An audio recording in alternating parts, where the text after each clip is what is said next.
जय श्री कृष्ण। नमस्कार दोस्तों, स्वागत है आप सभी का हमारे चैनल भक्ति ज्ञान में। दोस्तों, अब तक हमने श्रीमद् भागवत महापुराण के कथा में सुना था सप्ताह यज्ञ की विधि। आज की कथा में हम श्रवण करेंगे श्री सूत जी से शौनक आदि ऋषियों का प्रश्न, जिससे इस जगत की सृष्टि स्थिति और प्रलय होते हैं, क्योंकि वह सभी सद्रूप पदार्थों में अनुगत है और असत पदार्थों से पृथक है। जड़ नहीं चेतन है, परतंत्र नहीं स्वयं प्रकाश है, जो ब्रह्मा अथवा हिरण्यगर्भ नहीं, प्रत्युतः उन्हें अपने संकल्प से ही जिसने उस वेद ज्ञान का दान किया है, जिसके संबंध में बड़े बड़े विद्वान भी मोहित हो जाते हैं। जैसे तेजो में सूर्य राशि में जल में स्थल का और स्थल में जल का भ्रम होता है, वैसे ही जिसमें यह त्रिगुणमयी जागृत स्वप्न सुषुप्ति रूपा सृष्टि मिथ्या होने पर भी अधिष्ठान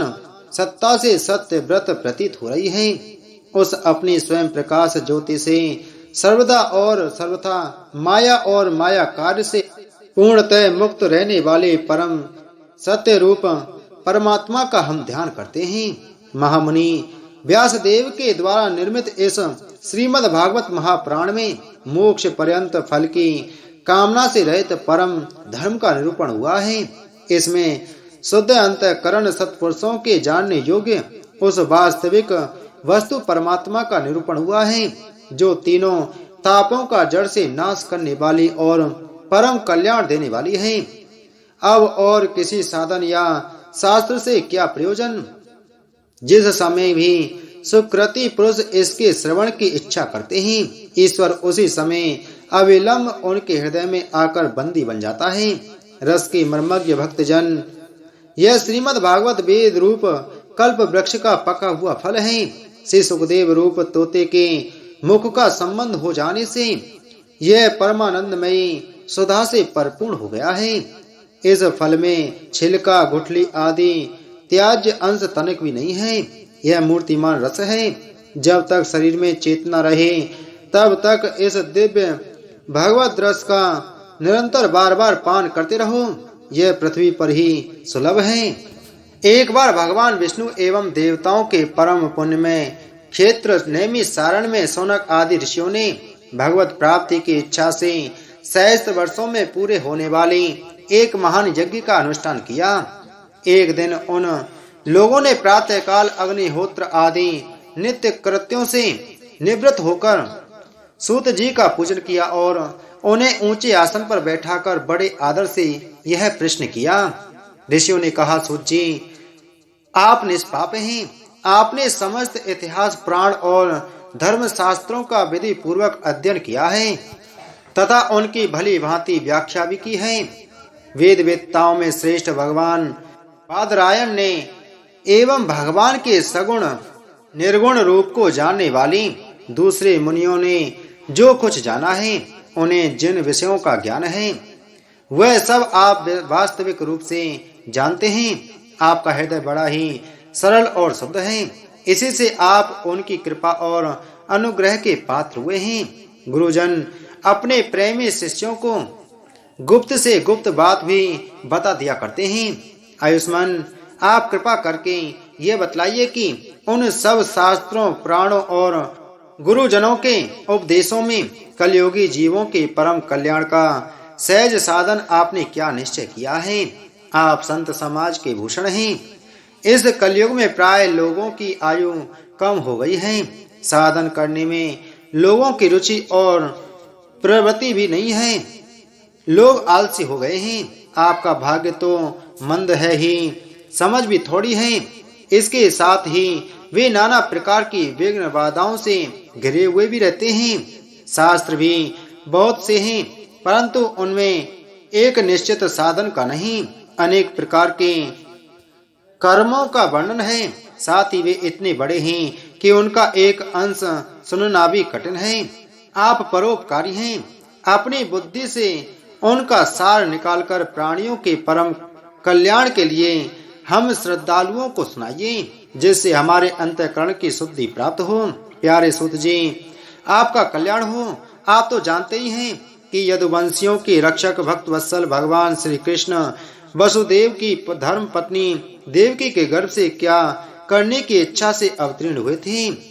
हम उसे सुनना चाहते हैं। आप कृपा करके हमारे लिए उसका वर्णन कीजिए, क्योंकि भगवान का अवतार जीवों के परम कल्याण और उनकी भगवत प्रेममयी समृद्धि के लिए ही होता है। यह जीव जन्म मृत्यु के घोर चक्र में पड़ा हुआ है। इस स्थिति में भी यदि वह कभी भगवान के मंगलमय नाम का उच्चारण कर ले तो उसी क्षण उससे मुक्त हो जाए, क्योंकि स्वयं वह भी भगवान से डरता रहता है। सूत जी, परम विरक्त और परम शांत मुनिजन भगवान के श्री चरणों की शरण में ही रहते हैं। अतएव उनके स्पर्श मात्र से संसार के जीव तुरंत पवित्र हो जाते हैं। इधर गंगा जी के जल का बहुत दिनों तक सेवन किया जाए तब कहीं पवित्रता प्राप्त होती है। ऐसे पुण्यात्मा भक्त जिनकी लीलाओं का गान करते रहते हैं, उन भगवान का कलिमलहारी पवित्र यश भला आत्मशुद्धि की इच्छा वाला ऐसा कौन मनुष्य होगा जो श्रवण न करे। वे लीला से ही अवतार धारण करते हैं। नारद आदि महात्माओं ने उनके उदार कर्मों का गान किया है। हम श्रद्धालुओं के प्रति आप उनका वर्णन कीजिए। बुद्धिमान सूत जी, सर्वसमर्थ प्रभु अपनी योग माया से स्वच्छंद लीला करते हैं। आप उन श्री हरि की मंगलमयी अवतार कथाओं का अब वर्णन कीजिए। पुण्य कीर्ति भगवान की लीला सुनने से हमें कभी भी तृप्ति नहीं हो सकती, क्योंकि रसज्ञ श्रोताओं को पद पद पर भगवान की लीलाओं में नए नए रस का अनुभव होता है। भगवान श्री कृष्ण अपने को छिपाए हुए थे। लोगों के सामने ऐसी चेष्टा करते थे मानो कोई मनुष्य हो, परंतु उन्होंने बलराम जी के साथ ऐसी लीलाएं भी की हैं। ऐसा पराक्रम भी प्रकट किया है जो मनुष्य नहीं कर सकते।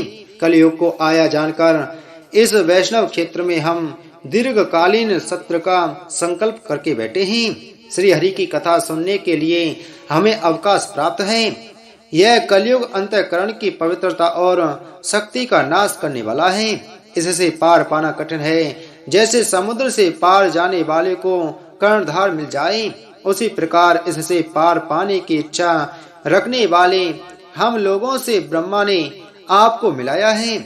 धर्म रक्षक ब्राह्मण भक्त योगेश्वर भगवान श्री कृष्ण के अपने धाम में पधार जाने पर धर्म ने अब किसकी शरण ली है, ये बताइए। भगवत कथा और भगवत भक्ति का महत्व।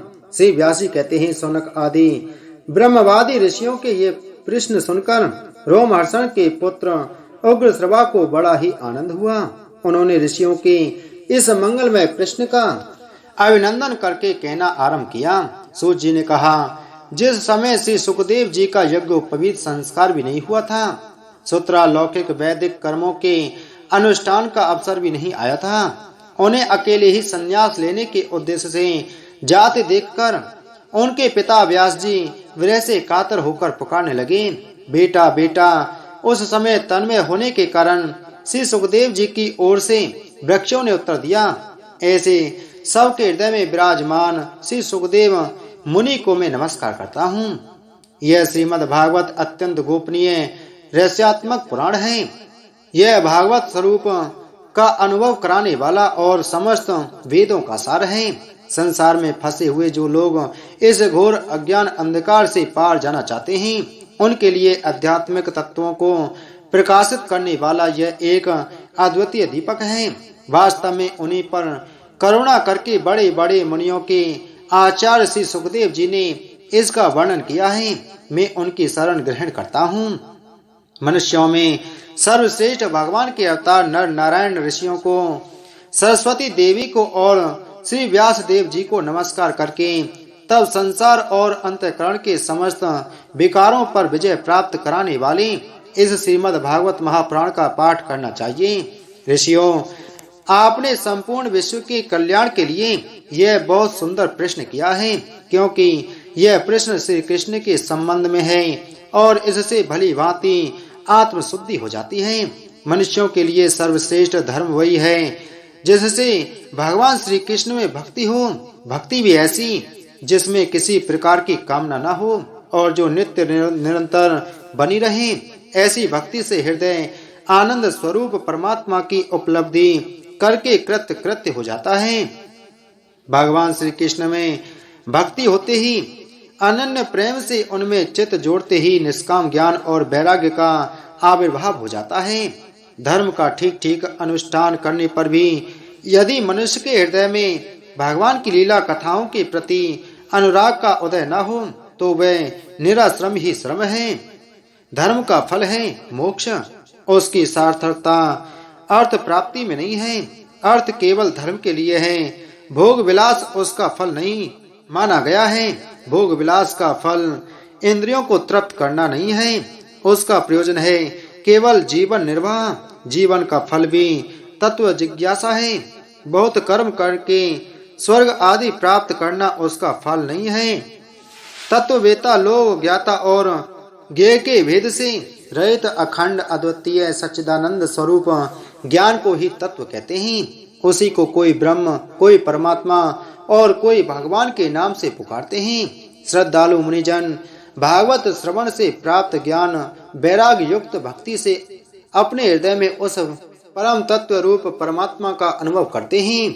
शौनक आदि ऋषियों, यही कारण है कि अपने अपने वर्ण तथा आश्रम के अनुसार मनुष्य जो धर्म का अनुष्ठान करते हैं उसकी पूर्ण सिद्धि इसी में है कि भगवान प्रसन्न हो। इसलिए एकाग्र मन से भक्त वत्सल भगवान का ही नित्य निरंतर श्रवण कीर्तन ध्यान और आराधन करना चाहिए। कर्मों की गांठ बड़ी कड़ी है। विचारवान पुरुष भगवान के चिंतन की तलवार से उस गांठ को काट डालते हैं। तब भला ऐसा कौन मनुष्य होगा जो भगवान की लीला कथा में प्रेम ना करे। शौनक आदि ऋषियों, पवित्र तीर्थों का सेवन करने से मैत्र सेवा, तदंतर श्रवण की इच्छा, फिर श्रद्धा, तत्पश्चात भगवत कथा में रुचि होती है। भगवान श्री कृष्ण के यश का श्रवण और कीर्तन दोनों पवित्र करने वाले हैं। वे अपनी कथा सुनने वालों के हृदय में आकर स्थित हो जाते हैं और उनकी अशुभ वासनाओं को नष्ट कर देते हैं, क्योंकि वे संतों के नित्य सुहृद हैं। जब श्रीमद् भागवत अथवा भगवत भक्तों के निरंतर सेवन से अशुभ वासनाएं नष्ट हो जाती हैं, तब पवित्र कीर्ति भगवान श्री कृष्ण के प्रति स्थायी प्रेम की प्राप्ति होती है। तब रजोगुण और तमोगुण के भाव, काम और लोभ आदि शांत हो जाते हैं और चित्त इनसे रहित होकर सत्व गुण में स्थित एवं निर्मल हो जाता है। इस प्रकार भगवान की प्रेममयी भक्ति से जब संसार की समस्त आसक्तियां मिट जाती हैं, हृदय आनंद से भर जाता है, तब भगवान के तत्व का अनुभव अपने आप हो जाता है। हृदय में आत्म स्वरूप भगवान का साक्षात्कार होते ही हृदय की ग्रंथि टूट जाती है, सारे संदेह मिट जाते हैं और कर्म बंधन क्षीण हो जाता है। इसी से बुद्धिमान लोग नित्य निरंतर बड़े आनंद से भगवान श्री कृष्ण के प्रति प्रेम भक्ति करते हैं, जिससे आत्म प्रसाद की प्राप्ति होती है। प्रकृति के 3 गुण हैं, सत्व, रज और तम। इनको स्वीकार करके इस संसार की स्थिति, उत्पत्ति और प्रलय के लिए एक अद्वितीय परमात्मा ही विष्णु, ब्रह्मा और रुद्र, ये 3 नाम ग्रहण करते हैं। फिर भी मनुष्यों का परम कल्याण तो सत्व गुण स्वीकार करने वाले श्री हरि से ही होता है। जैसे पृथ्वी के विकार लकड़ी की अपेक्षा धुआं श्रेष्ठ है और उससे भी श्रेष्ठ है अग्नि, क्योंकि वेदोक्त यज्ञ याग आदि के द्वारा अग्नि सद्गति देने वाला है। वैसे ही तमोगुण से रजोगुण श्रेष्ठ है और रजोगुण से भी सत्वगुण श्रेष्ठ है, क्योंकि वह भगवान का दर्शन कराने वाला है। प्राचीन युग में महात्मा लोग अपने कल्याण के लिए विशुद्ध सत्वमय भगवान विष्णु की ही आराधना किया करते थे। अब भी जो लोग उनका अनुसरण करते हैं वे उन्हीं के समान कल्याण भाजन होते हैं। जो लोग इस संसार सागर से पार जाना चाहते हैं वे यद्यपि किसी की निंदा तो नहीं करते, न किसी में दोष ही देखते हैं, फिर भी घोर रूप वाले तमोगुणी, रजोगुणी, भैरव आदि भूतपतियों की उपासना न करके सत्वगुणी विष्णु भगवान और उनके अंश कला स्वरूपों का ही भजन करते हैं। परंतु जिसका स्वभाव रजोगुणी अथवा तमोगुणी है वे धन, ऐश्वर्य और संतान की कामना से भूत, पितर और प्रजापतियों की उपासना करते हैं, क्योंकि इन लोगों का स्वभाव उन भूत आदि से मिलता जुलता होता है। वेदों का तात्पर्य श्री कृष्ण में ही है।